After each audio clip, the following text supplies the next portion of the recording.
Hello everyone, this is Regina, and today I will talk about stylistic. What is stylistics?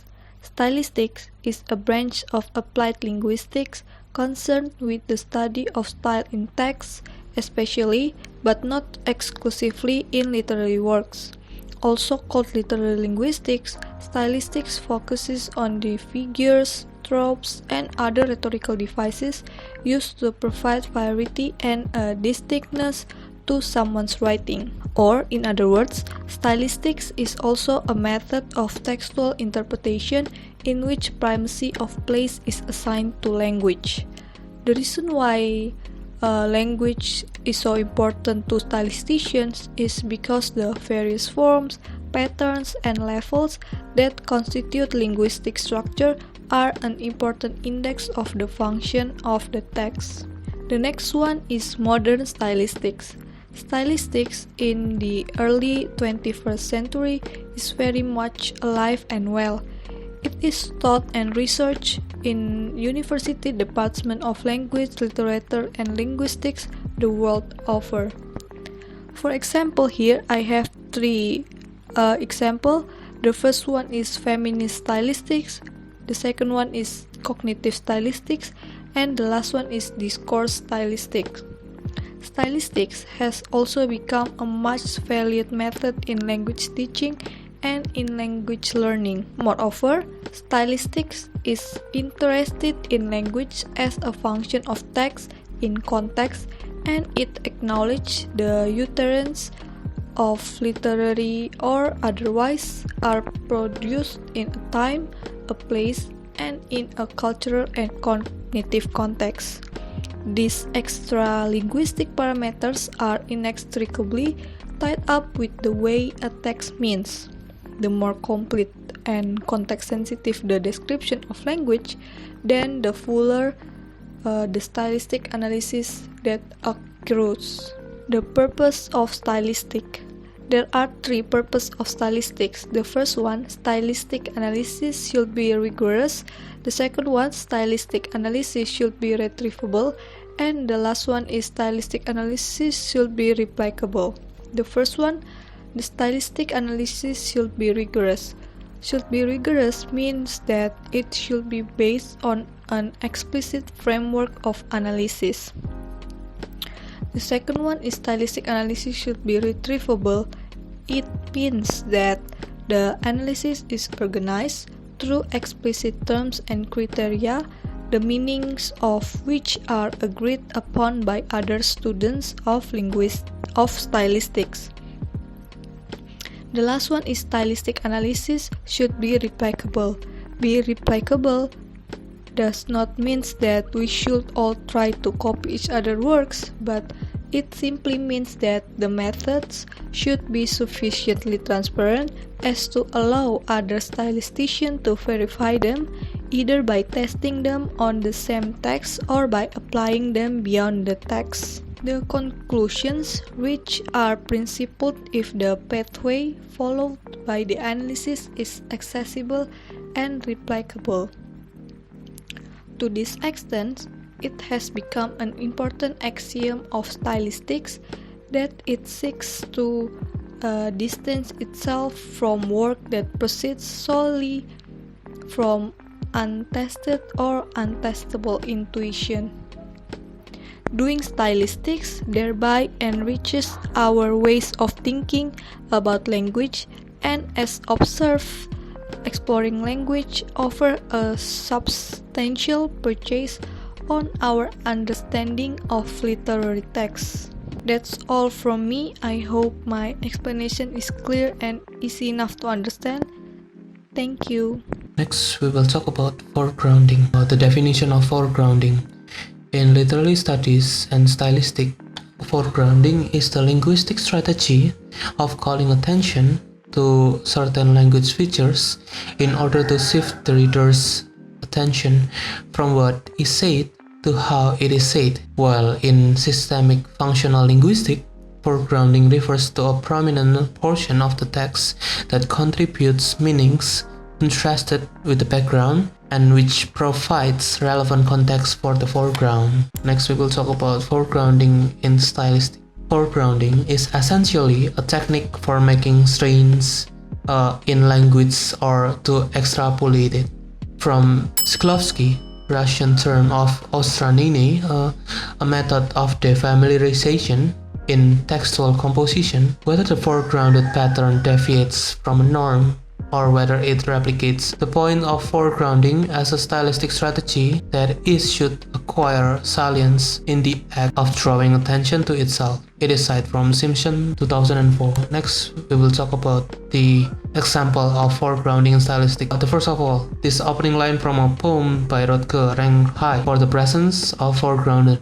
This is a few examples that we present. I have known the inexplorable sadness of pencils. The pencils are personified. It contains unusual work in explorables. It contains repeated words like this, and it also contains phonemes such as an and e. In literature, foregrounding may be most readily identified with linguistic deviation, the violation of rules and conventions by which a poet transcends the normal communicative resource of the language itself and awakens the reader by freeing him from the grooves of cliché expression to a new perspectivity. It is cited from Child and Fowler 2006. Next, we will talk about foregrounding and systemic functional linguistics. The basic idea in foregrounding is that the classes which make up a text can be divided into two classes.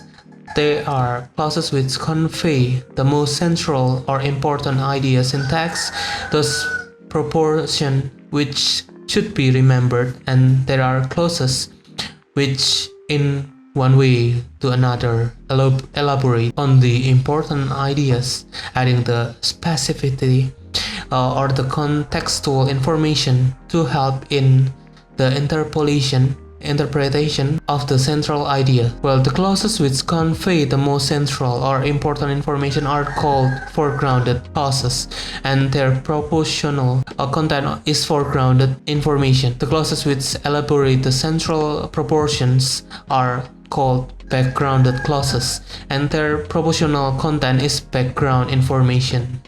Okay. Alongside the referential function and the emotive function, there is one function that stands out in terms of attractiveness, especially to stylisticians, and this is poetic functions. Next, the structuralist poetician named Roman Jakobson, he defines poetic functions as the poetic functions projects the principle of equivalence from the axis of selection into the axis of combination. Then, Jakobson poetic functions comprises 6 key functions, and these are the conative, poetic, referential, emotive, poetic, and metalingual functions of language. Next, to demonstrate the Jakobson's poetic functions, we can take a look at Auden's elegiac poem entitled In Memory of W.P. Yeats.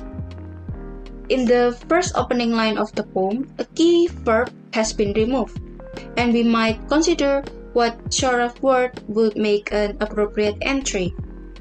And there are many available words that might go into that blank spot.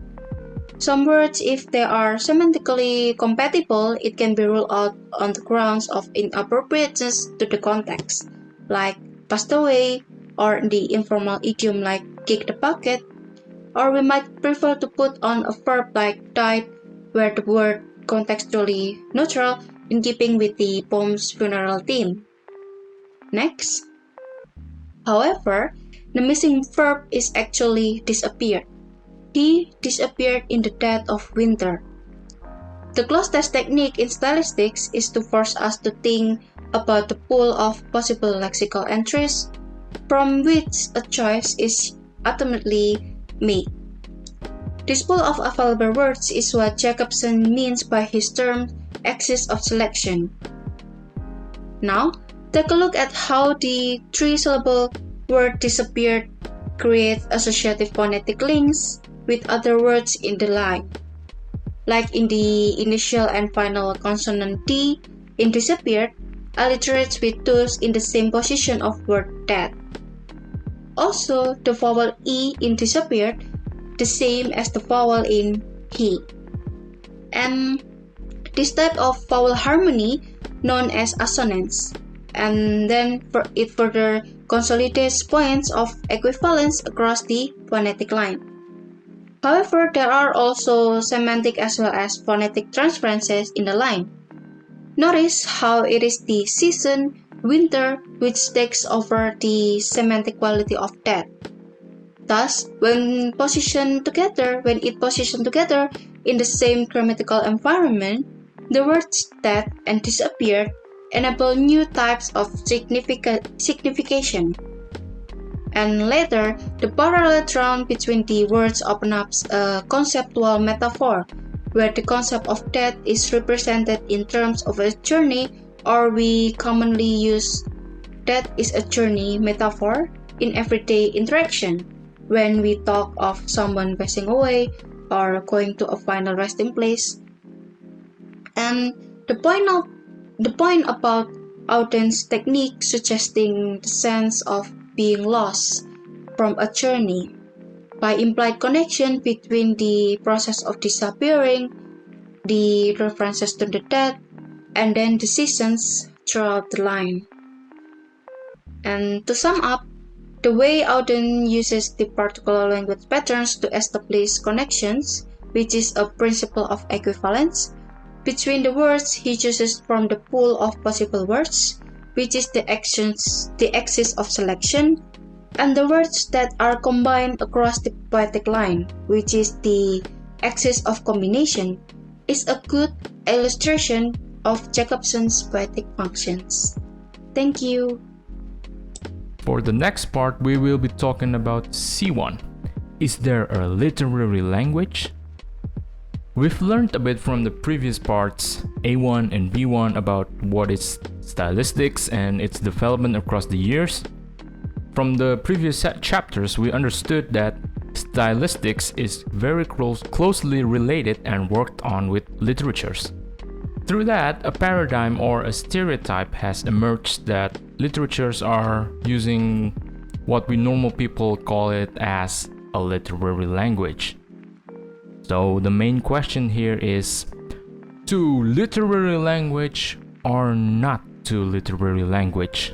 Just as Hamlet once said before.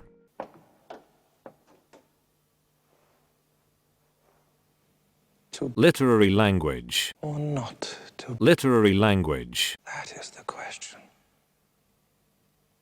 Whether 'tis nobler in the mind Literary language. the slings and arrows, Literary language. or to take arms against us. Literary language. Okay, thank you, Mr. Hamlet, for the explanation.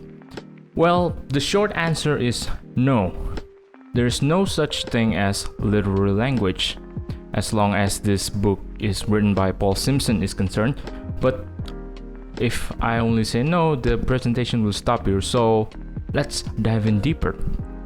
That is just how people see things in literatures and dub them using literary language because of how beautiful and touching the words can be, and the most important one, people in the real world don't speak like in poems or other literatures. Continuing to prove my point here of why no, because there's no pattern of a language that is exclusively literary in all contexts. We cannot put or give an exclusivity towards a language style. Language is language, and all kinds of people is free to use it, and there is no exclusivity in it. Even though literature does offer the chance to explore language that is out of the ordinary, and it creates the embodiment of the creative spirit, there is still a positive side to look into the language style that most literatures usually use.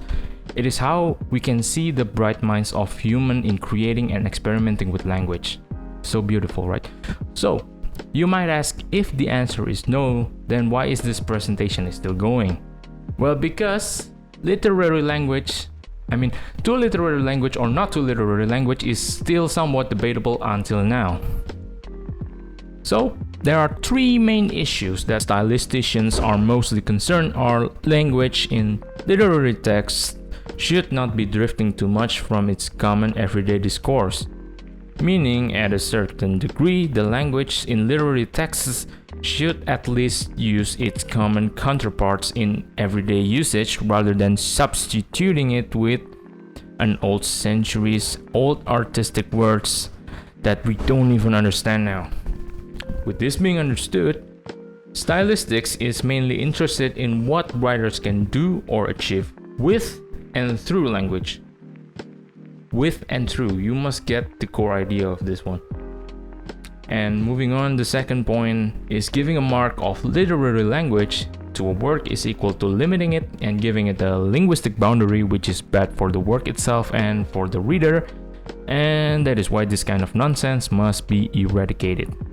And last but not least, this so-called literary language is more ideological than methodological, meaning those who are experienced with literatures such as literary critics should handle this realm of literatures and let the other language scholars deal with discourse such as journalism or everyday conversation, and vice versa. You don't invade my world, I won't invade your world.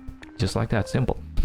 Now, to prove my point of how people tend to look at a literary work and give it a judgment or a mark that its language is so beautiful and artistic and no one sane would use it on a daily basis, and simply put it to that, it's using literary language.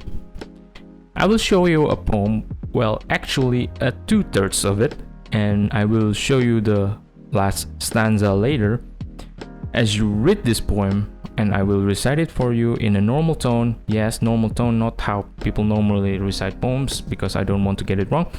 But yeah, just to give you an example, I want you to look at it and try to identify any features, words, or phrases that you feel are literary in some way. So here goes. One perfect roast. A single flower he sent me since we met. All tenderly his messenger he chose. Deep-hearted, pure, with scented dew still wet. One perfect rose. I knew the language of the floweret. My fragile leaves, it said. His heart enclosed, love long has taken for his amulet. One perfect rose. Well, it does sound very literary and beautiful, right? Changing and combining some vocabularies from the bygone era centuries ago, even though the poem only uses the normal ABAB pattern, but it still sounds cool and romantic thanks to those words. Now, I will give you guys the full-blown version of the poem with the final stanza. Maybe you could change your judgment after you see the full-blown poem. I'll recite it one more time. One perfect rose, a single flower he sent me since we met. All tenderly his messenger he chose, deep-hearted, pure, with scented dew still wet. One perfect rose. I knew the language of the floweret, my fragile leaves, it said. His heart enclosed, love long has taken for his amulet. One perfect rose. Why is it no one ever sent me yet? One perfect limousine, do you suppose? Ah no, it's always just my luck to get one perfect rose.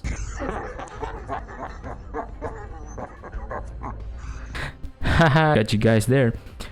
You see, the third stanza, the whole mood of the poem has changed from being very serious and romantic to full bonanza comedic.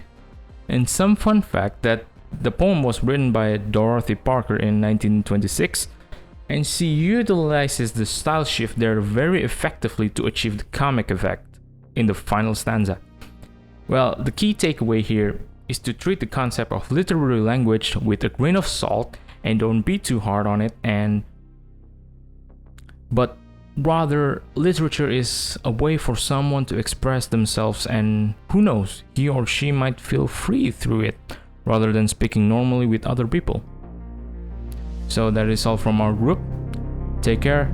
Peace.